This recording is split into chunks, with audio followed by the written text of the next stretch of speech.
welcome to the Awaken Sober podcast. It's a podcast about life in recovery through Christ. Yeah, buddy. Yeah, hello. Welcome. Hey, y'all. We back. We back. Yes, we are. First things first, we want to thank our sponsor, Tactile Turn. We got any of that good stuff lying around? I know we got something. Oh man, I bet you I got a whole backpack full of We them. about to pull out the bag, y'all. Look out now. Yeah, I'll just pull out the one. Pop one. Bam. Just the stainless steel. It's a stainless, real nice. Yeah, Real nice. I like this. This is another heavy one to Dunk somebody upside the Take it into head. it. Everybody asked me, so I'll let people like use my pens at work and stuff. They're like, "This is a really nice pen." I go, "Yeah, it's a $300 pen. Don't lose it." And they go, "This is a $300 pen." I'm like, "Yeah." You spent money on that? I go, "No, it's our sponsor. What are you talking about?" Sponsor for what? Tactile Turn. Tactile Bang, bang, Turn, bang. baby. Also, do not forget to like, share, and subscribe. We're on all podcast platforms. If you have some questions for us or you have some topics you want to discuss, you can email us at info@awakensober.org. I had somebody on visitation day actually had me take their phone, get to the Apple Podcast, find our thing, and hit it so it's notified every time one comes out. Nice. Right Yeah. on. That's Yeah, awesome. buddy. So they was really excited about the thing. So yeah. Look at that. That's the way it should be. That's the way it should That's be. what the whole point behind this was, helping out, individuals like that need the help. Yeah, That's what we're doing. People at my the little gig I'm filling in for a little while have been asking about it. So Really? Yeah. Okay. Yeah, we'll share that all around that place too. Oh yeah. You gotta love these recovery centers. But it's really cool to just have a podcast to come and hang out with and to be able to share, because now it's not just 10 to 20 people in a room nationwide, worldwide even. Yeah, there's been a couple people over in Europe, Did you say Russia at one point? Russia. Really? Yeah, we had somebody over in Russia chilling out, relaxing, watching the podcast. So. Nice. How's Vidanya? If you're still there, hi. That might be goodbye. He said yeah. Yeah. Nah, not today. Big D, how you doing, brother? I am good, man. I am good. I mean, I don't even. Yeah. Hi. Because we get up on here, and I want people to also know that just because we are all in recovery and we're all working a program, that we don't have our own issues. And we do have our issues a lot of times. But for the most part, God has taken a lot of my issues away from me. And and it's not that he's taken them away. I've been able to give them up to him. And that's why I know that's one of the things we share in our steps, and that, letting go, letting God, and, letting go of these things. And being able to do that and being able to do so, life's just getting better and better and stuff. Amen. And I'm like feeling a calling to take over this ministry, but I'll talk with the guy about it later. But for now, I'm doing what I'm doing. A lot of work, and let me tell you, it's the most rewarding thing that you could do, really, is lead the ministry. But I'll tell them now, it's lonely at the top. And it's not that you're above anybody else, but when things go bad, you're the one they look to. And when things go good, God's the one they give credit to. Mm-hmm. And that's the way it should be. But, man. I'm going to say I'm fine with that, because I ain't looking for no credit. Yeah, you just get a target on your back for some reason, right? Oh, I get it. Yeah, but trust me, you're the one that I kind of figured would do it. I figured it was, because this is how I figured that he thought I would. Mm-hmm. Right? Yeah, I don't want to be ministry leader this all the time. I mean, I like doing what I do, but looking for somebody to take over. Real nonchalant Derek. Looking right at me as he's saying it, talking to somebody else. And I'm like, you know what? I got you, man. I got you. But you're the right person for the right job, man. It's just the way it goes. Who would have ever thought that I would be a ministry leader? Those of y'all out there that know me and know me in my past, who would have thought? Who would have thunk it? Who would have thunk? I mean, it's like, there's got to be that power greater than ourselves in order to put me in a position like that, or even to be looked upon in a position like that. Think about it. You've held a position at a church. Mm-hmm. You're an ordained pastor. You're a substance abuse counselor, and about to be a ministry leader. There's got to be a God. I mean, hello. Only way to look at it. There's got to be an amazing God, and a God with a great sense of humor. Definitely has a sense of humor. I mean, look at the platypus. Look at the Derek. And then look at Derek. And look at the Derek. Look at where I mean, there's a great God with a great sense of humor, man. Without a doubt. We are blessed to be a part of. Mikey. Hi. How are you, my good sir? Doing well. Doing very, very well. It was good to see you last night. Yeah, it's glad to be back. It's a good worship. He wasn't there when I did the walkthrough. I read through the songs and I looked. I was like, "Damn, you just trying to wreck everybody tonight, ain't you?" I started with some bangers, man. So the day before, I was driving home from work, and I was listening to "It Might Get Loud," and then Katie called me on my way, and I had about a minute and a half right before they do the big breakdown, and really get to it. And I'm like, hold on, I'm banging, I'll call you right back. And then I kicked it on loud. I turned it all the way up, and I was just like, yes, this is exactly what I needed. And then last night I walk in, and it's immediate, It Might Get Loud again. And I was like, this is the song. He's like, so this is what you called me back for? Yeah, exactly. Yes, exactly. baby. If I could say, though, Mike usually doesn't stand there worship. He was on his feet last night. I just want to throw that out there. He was up on his feet last night. I had a partner in crime. She came last night. She hasn't been in a while. It was really good to see her there. She goes, stand up. And I go, this is my time. Typically, I sit down. She goes, okay. And immediately I was like, all right, I'll stand up. So I stand up, and the songs played, and it was great. And then Surrender came on, and I just me and God had a conversation, closed my eyes, and I just gave it up. I'm going through some issues right now that giving it up to God is the only way I can see myself through. It's things that, I have to, consequences, and these are from the decisions I've made and what I'm going through. And I know that God's got my back. So we had a little chat. I said, take it all. That's all I can ask. We had a song last week where that woman, when she was singing, she goes, God's got your back. You know he's got your back. So just to hear you say that God's got my back, I'm like, hey, yeah, we heard that last week. Yeah. Come out of her mouth. It was a great small group, great big group. The testimony was fantastic. Shout out to Tim. It was so good. Yeah. I went up to him after, and I was just like, that was incredible. I was like, I needed that. It's funny. We sit there saying God's got our back, but he's also our guide. Yeah. That goes up that whole omnipresence of God. Not only does he got our back, he's leading our way. Yeah. He's fighting our battles beside us, and he's got our back. There you go. There, And he's in front of us. Mm-hmm. That's it, Yeah. man. He's above us. Just never below us. No. But, Shane, how you doing, brother? And, I am well. There was a couple of days I was off this past week. Probably drove my wife absolutely batty. Well, I know I did. Had a little bit of time. I would say probably a good 2 or 3 days I was off. And I don't know why, but I was off. That don't sound right. Sometimes it happens, right? Like not working? No. Like off. Off. So we call it off. Oh, yeah. Okay. I get it now. If you're not on point, you're off, right? Yep, So Yep. I was off, and she was trying to tell me I was off, and I didn't really want to hear it, right?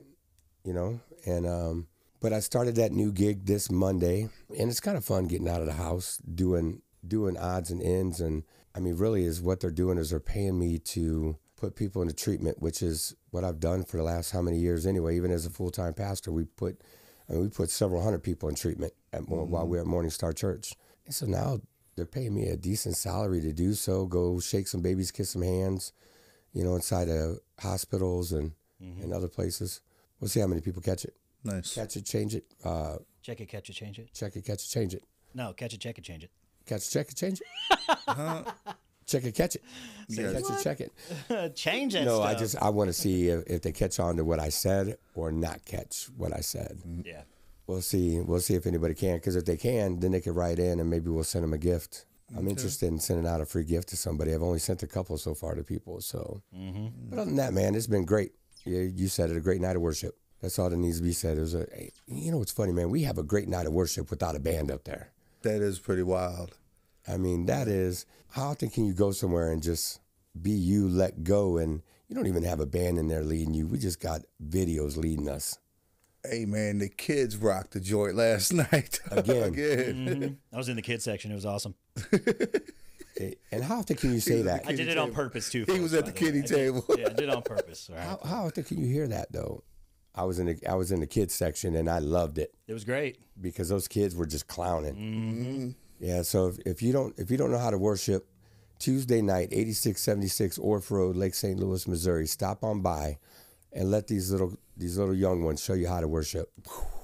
Because I'll tell you what, it opens it up to where it frees you up to truly raise your hands, praise God, sit in your seat, like put your head in your hands if you need to. Whatever it is you want to do, they're going to teach you. I got my jump in it last night. Them kids was rocking so hard. I'm in the back. I was I did look back, and Darren's like, it's great, man. it's contagious, man. Like another good thing that happened last night. Had a little, sample of the landing coming back, which was really good. I really actually enjoyed it, and that I know we're planning on training some people to do it and stuff. And I'm, more than well. If I'm going to be moving up to another position, I'm definitely going to have to get somebody to do my job better than I did. So that's my goal right now, is finding someone to do my job better than me. So what is the landing for those that don't know? Right. So the landing is to celebrate recovery for teenagers, 13 to 18. Like we shared, Celebrate Recovery is a lot like Reclaiming Hope. We focus on the family. It's not just the addict. It's not just the alcoholic. We want to, not just the person dealing with depression. We're going for that family. Because if you're at home and you're dealing with depressive episodes, you more than likely taking that on them kids, and them kids have to deal with it.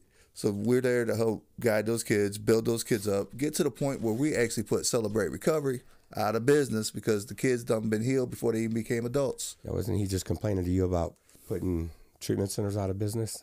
Yeah. And now he wants to put Celebrate Recovery out of business. We're just going to put everything out of business. Everything's going out of business, dude. It's going to take a while to put Celebrate Recovery out of business. But if that's my focus, I think that's a very positive focus, and that's something to work on with these kids. So that's the landing. And then we have Celebration Place, which is Celebrate Recovery for kids, kids 5 to 12 years old in Celebration Place. Now, those ages aren't a given. They do it by grades. They do it by ages, but also maturity a little bit, right? Because there's probably some 12-year-olds out there that have been through more stuff than even we have, that would benefit from the landing more than Celebration Place. But each of these run concurrent with the other programs. So Celebration Place, the landing, Celebrate Recovery, all happen on the same night. Healing for the entire family.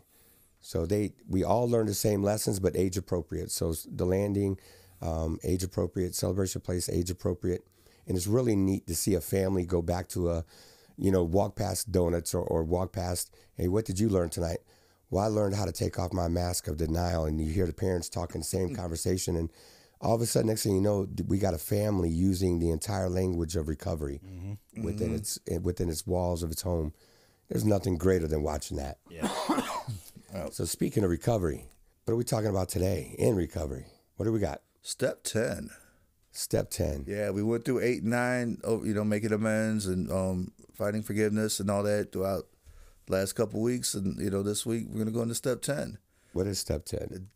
Doing a daily inventory. And when we were wrong, promptly admitted it. Only admit it, though. Yeah. No need to make it right. Just admit it. You got to make it right. That's what you admit it. That's what you got to do is make it right. That's the whole point of admitting. You just said I had to admit it. I don't want to make it right. That sounds like a lot of work. Sounds like more 9th step all over again. This is why I got a 12-pack of Get Right in my car, right? Because better than nothing. I like it. That's why I got a 12-pack of Get Right in my car. So step 10, basically, and then we're going to talk about how to maintain a step 10. So a daily inventory. Yeah. So what is a daily inventory? A daily inventory is an essential part of the CR/AA Step 10 format. It involves taking stock of your thoughts, feelings, and actions for the day and assessing whether you have lived up to your ideals. It consists of a daily inventory or a spot check, quote unquote, inventory ensuring that any wrongdoing that may have been done to another are immediately recognized and dealt with. Yeah, and is what I like to do is, and I'll send you some, and you could put some in your own. So in show notes for this one, I would love for us to throw some maybe journal prompts out there for people that don't know. Mm-hmm. Like what kind of journal prompts to use for a daily inventory when you go to write it with your tactile turn pen that you should order. I was thinking the F word. Fowler? No, not Fowler. Hi. Fanos. Oh, Fanos. Ooh, yeah. Feelings, affirmations, needs, ownership, success, and struggles. Yeah. Fanos. That's a daily inventory, right? Yeah. I do. I get it. Yeah.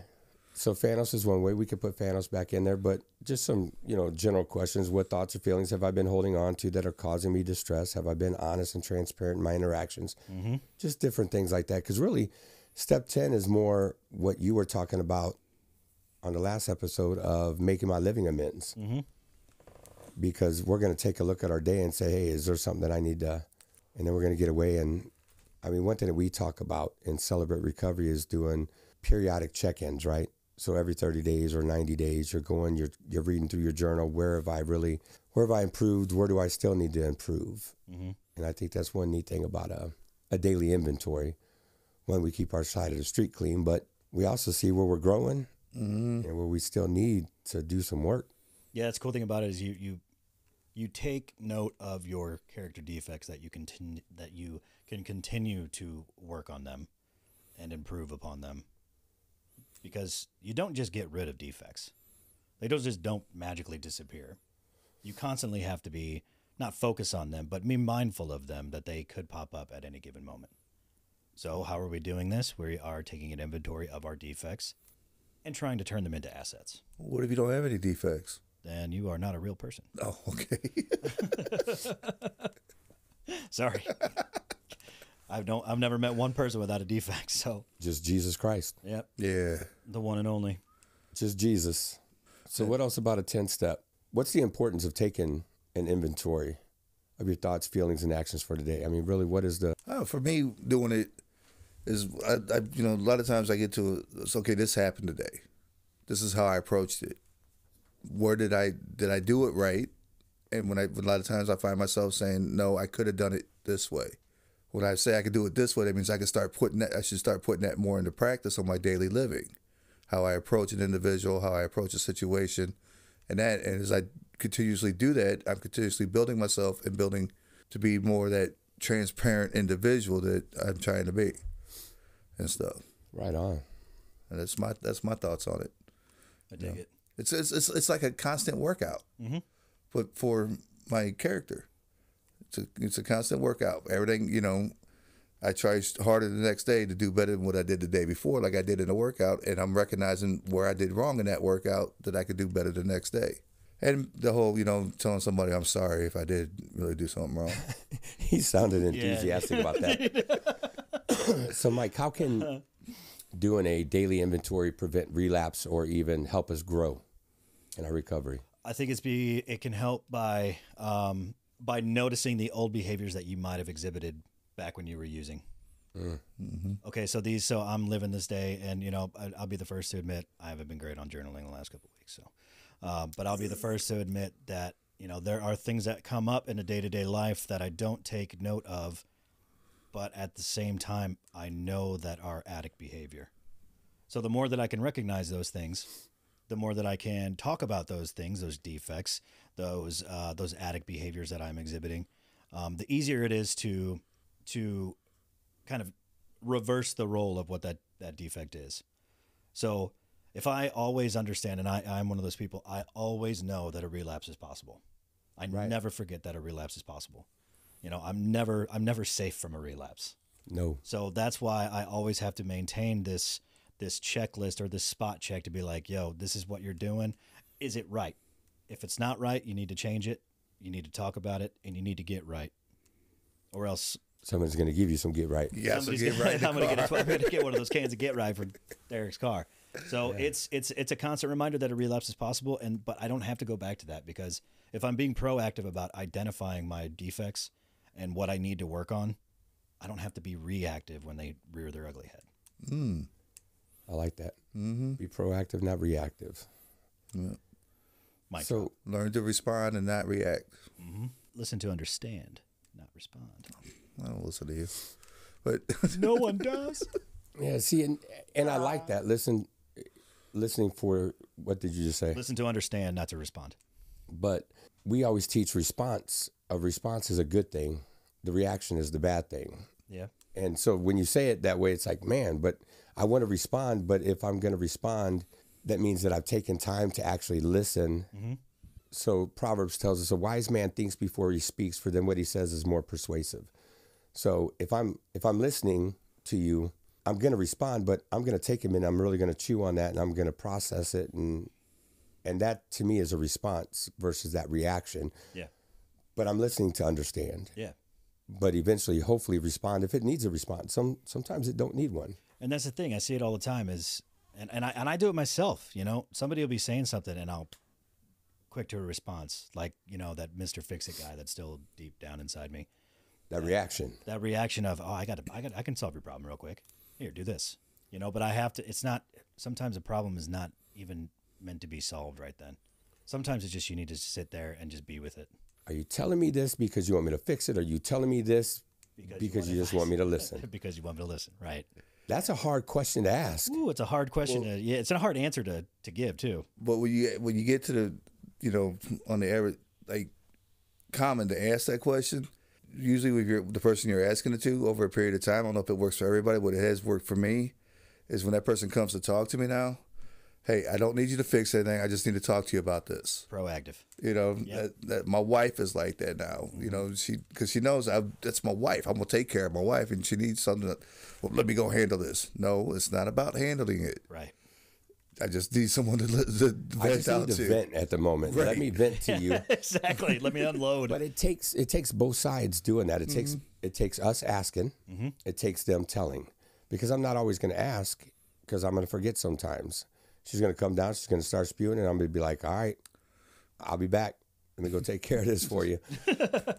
Well, no, it is. And my wife recognizes that about me. That's why she's like, I don't need you to do anything. I just need you to listen to this real quick. And I'm like, all right, what's up? Then that's when I put the phone to the side, turn off the iPad. And what's up? So Mike said, you said that you have had a hard time, or you haven't been really journaling lately. Yeah. How does somebody that has never really journaled, how do they start to implement this 10-step? How do they start implementing this journaling piece into their daily routine? And both of you could answer it. I mean, Picking up a notepad and a pen, thinking, what did I do today? What happened today? What was today?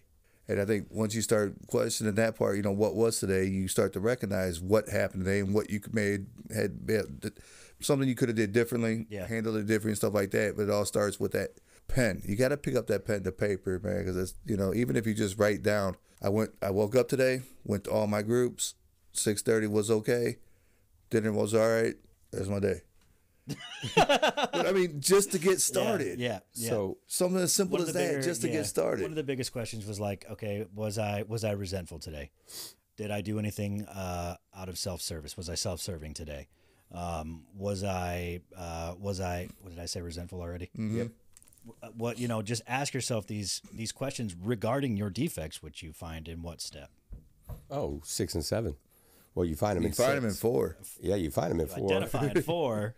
Trying to let it go in 6 and 7, but those are the things that you need to ask yourself, or I suggest that we ask ourselves is, did I exhibit these things today? Mm-hmm. So I say to start implementing them in your daily life, get a small, something you could carry, right? A little small notepad. Yep. For the end of the day, I got a big notepad. Mm-hmm. So this is A5 paper. That's the size of, and I mean, I got a few notebooks in here. Then I got the big one in there as well. But I have this for the end of the day, and I have this throughout the day. Yeah. So that way, if something big comes up, instead of trying to remember it by the end of the night, I could journal it real quick, just take a quick note, and then I got something for the end of the day. Yeah. I think those journal prompts are huge for those that have never journaled before. 100%. And I think that another thing is there's so many guided journals that you can buy that, like for me, that somebody that never did journaling before I got into recovery, very early on, I started off on Fanos, which maybe we can put a superimposed Fanos: feelings, affirmations, needs, ownership, struggle, success. I needed like a guide. I needed a template, or an outline to guide me through, because I had no idea what I was writing. I could free write all day. I think I could, but unless I got those prompts to guide me through, it's hard, because you don't know what you don't know. If you've never done it before, how are you going to do anything? So, one of my biggest ones is the excuse my language, the best damn journal ever. That's a really, really good one. That's when you and Christina both got in it. I think we've gone through 3 of them. Yeah. So I am getting ready to order. I tried to order today, but I ran out of time. Mind Journal is the name of it. They're not cheap, but I could tell you, if you put one in your cart, there's somebody from customer service that will email you. And if you want to do not only the journal, but the daily calendar one that they have as well, I got it down to $76 for both of them. They're $48 a piece. They're 3 months worth of journals. Yeah. And there's a lot of helpful guidance in them. Yeah. All about goal setting and calendar on the one, mindfulness on the other, self-care stuff is in there, you name it. So I have those coming, and actually pretty soon, me, Christina, and Brent will actually have a journal out with feeling wheels inside of it. It's going to have journal prompts. The first so many pages would be journal prompts, so that way people could turn up front. But get a guided journal. I love that. Get you a notepad. Get you a small one. Get you a large one. So that way at the end of the night, you have something. At the beginning, during the day, you have something. And get you a tactile turn pen. If you're going to be doing it, get you the pen that really works. just saying. Well said. I only agree with you, Derek. I only agree with you. Yeah, because we use those pens, and that's what works. Like my stainless steel sits right next to my journal. That's my journaling pen. It's my stainless steel one. Mine too. My Zerk is my work one, but the stainless steel one is my journaling one, and it sits right next to my journal. Don't go anywhere. Mama Bear's going to be so mad at me. I haven't been journaling. So here's what's funny. These are with me. There's two here. There's a pencil and there's my Zerk pencil, my Zerk pen. Here's all these. And then my stainless steel. These are all with me every day, everywhere I go. I have, 5, 7 pens and pencils with me. So anything that I might want to do, I'm not running out of ink. There you go. And you got a buttload of reload cartridges. Yes, I do. But I love to write. Yeah. And I think if people would get into it more, they would love to write. And once they find the healing that comes from writing, they won't mind writing. But I explained it to a lot of people the way you did it. You did to me, because once you write it on that paper, it's there. It's real. Right, we get a thought in our head, and before we can get it out of our mouth, a lot of times it's picked up something from this side of our head, threw something away over here. So that thought we first started off with really isn't there anymore. But you get that thought and you write it down on that paper, that ain't going nowhere. It's right there. It's real. And it's not the lie that we keep telling ourselves. That's what's so cool about it. It's only the truth. Right. We can write lies if we're trying to create a right. But when it comes to taking something from here that's going on inside of us, we don't want to write anything extra. And so we're only writing the facts when they come out. And we could get rid of that. We don't have to sit in that anymore. We don't have to dwell on that. So at the end of the night, if we're journaling our day, I know Christina does it in the morning. I believe in doing it at night. Like before I go to bed, I don't toss and turn. When I'm ready to lay down and go to sleep, I lay down and go to sleep. Why? Because I've already cleared all that stuff out of my head and put it on paper. That 10-step inventory has already been done. So how can the 10th step improve like relationships and communication skills? You already kind of talked about it, how, and we've all talked about it, how, do you want my advice or you just want me to listen? Because some of our defects do come from, and people might not agree, but as men, we are fixers. Yeah. You know what I mean? So we have to swallow that pride and swallow that ego and be like, yo, what do you need from me? I'm one of the favorite questions, what do you need from me? But I think another way it fixes relationships is when we write down what we've done throughout the day. I didn't journal any of the days I was off. Yeah, that makes sense. It's funny that I'm not journaling on those days and I'm off on those days. Why? Because if I would have journaled, I would have realized I was off and I would have realized why I was off. So at the end of it, when I finally journaled, I came and I got it all. I went and made my stuff right. So I would say it's going to improve our relationships because we're going to know why we are off. We're going to know what's going on inside of us because there's questions we ask ourselves and we'll put them in the notes. Have I shown love today? Was I rude today? Self-serving, self-seeking. All these questions will be answered at the end of the night. And all of a sudden you start looking and going, oh, I really blew it. And so then when you go and make that right, that only improves your relationship, whether that's your spouse, your friends, whoever. Also, at the same time, when you're journaling like that, you can write out, if you feel you need to go say something to somebody, you can actually write it out, what needs to be said. So when you go and talk with them, you're reading, no thoughts going all over the place in your head. You're reading exactly how you feel because, once again, that's truth because that's, you didn't want to put it all down. This is what's going on. This is what's bothering me. This is why I'm feeling the way I am. And you share that with the member, they're gonna like, okay. It keeps you on track so you don't run that crazy train. Right. Without a doubt. So that's the way it helps out big time. And yeah. And you can do the same thing when you take that paper to them. Hey, look, I'm telling you this because I need to tell you and I need to make this right. I don't need you to fix it or respond. I need you to listen. That's it. I encourage that big time with a lot of clients, man. Before you make that phone call to your wife because you're upset she wants you here for 40 days instead of 30, write it out. Do what? No, whatever it is you're feeling, write it out to her. Why would I do that? Because what you really want to say is you're going to write out on that paper. And you're not going to get upset with her. You're not going to go, start thinking a bunch of other stuff. You're going to read exactly what you wrote out. Mm-hmm. And I've had 3 out of maybe the 7 people that I've had do that thank me for it. So 3 out of 7 is not too bad. I mean, it's not 50%, but I'll take it. It works. Let's close with these last 2. One is the role of gratitude and mindfulness in the 10th step, and then how the 10th step can lead to a more fulfilling and balanced life. I think we've kind of touched on it, but let's close on those. The role of gratitude and mindfulness in the 10th step, and how can it lead to a more fulfilling and balanced life? When you're writing out what you're grateful for, you recognize it more like the next day. So, something could happen today that, I'm actually grateful that, I'm grateful I showed up to the podcast, right? Tomorrow, I'm going to be like, podcast went really good. I feel something better about, just because I felt good about a situation the day before, the next day I'm even feeling better about it.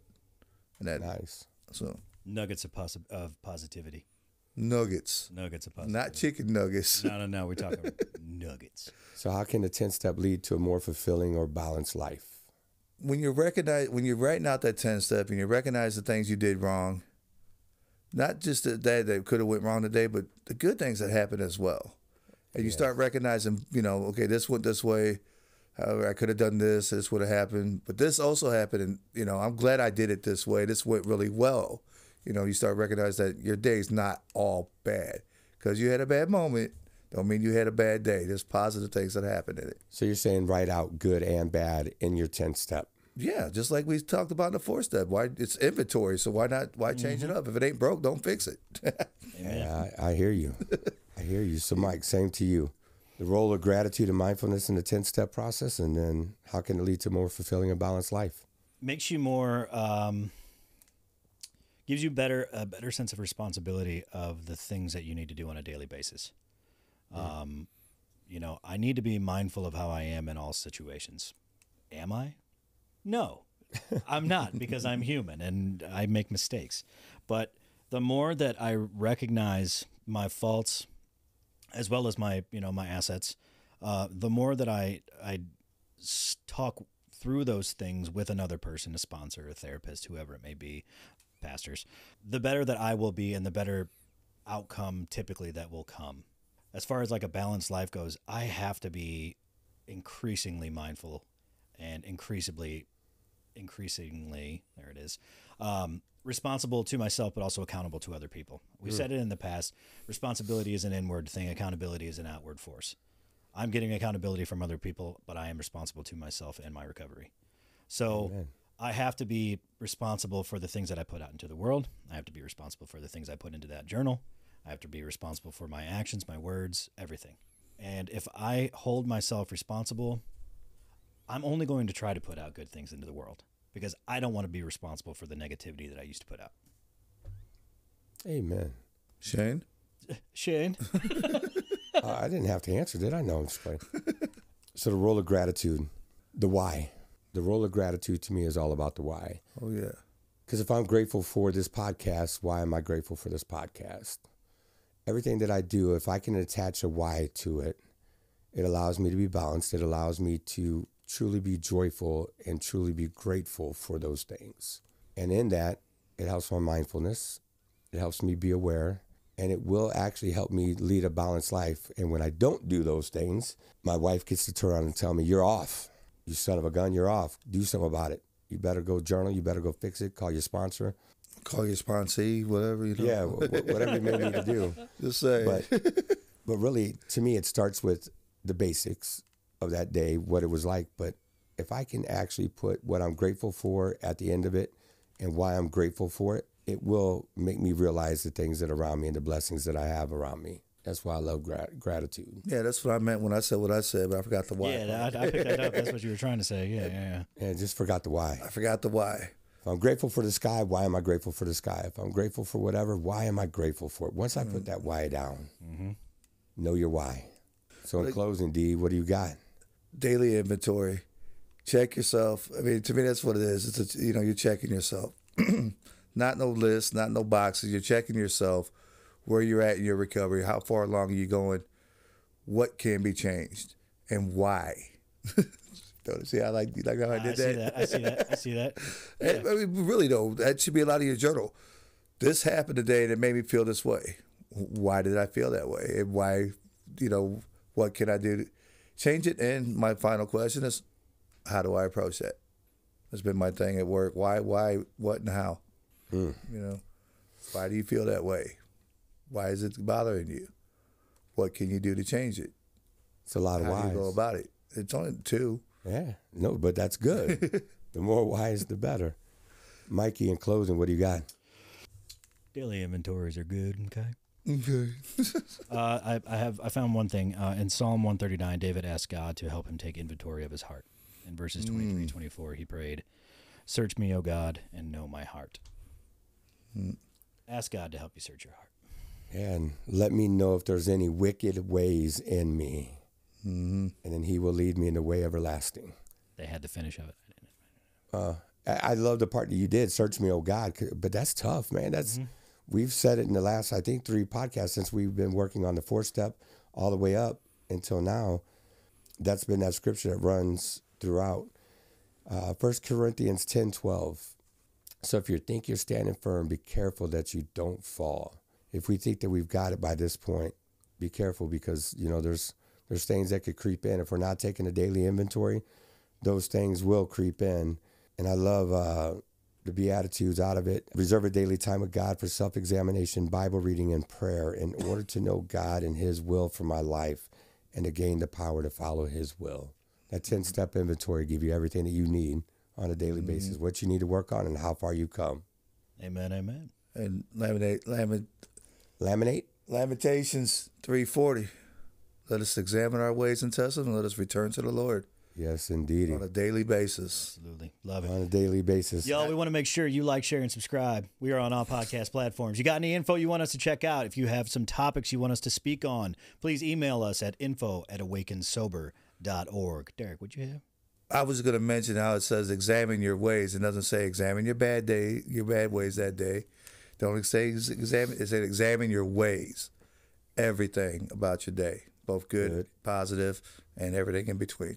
So now, from all of us here at Awaken Sober, all of us, we love you. Thanks for joining us. God bless. We'll see you next week. See you next week, y'all. Peace.